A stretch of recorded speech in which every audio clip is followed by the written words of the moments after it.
milagres. Se ao contrário nós fôssemos sentir fracos, testificar segundo o que Deus tem dito e declarar quando estou fraco, então que eu estou forte. Quem falou isso?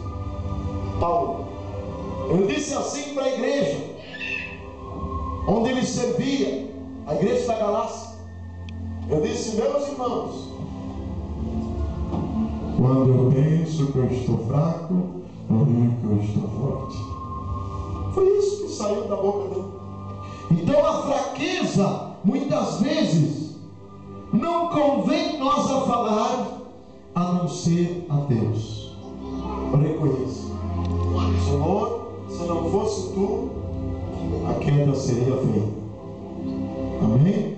Se não fosse o Senhor nós iluminar, né? Exemplo, um acidente do carro, alguma coisa parecida assim.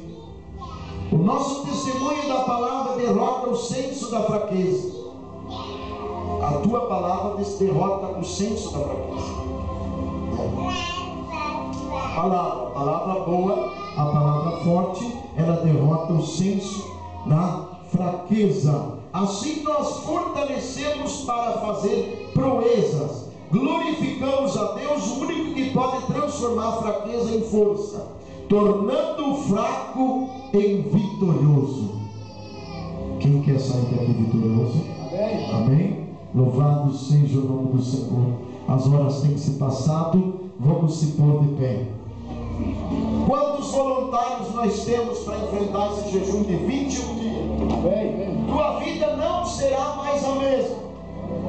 Tua casa não será mais a mesma. Escuta o que eu vou falar hoje. A tua família não será mais a mesma, porque você vai começar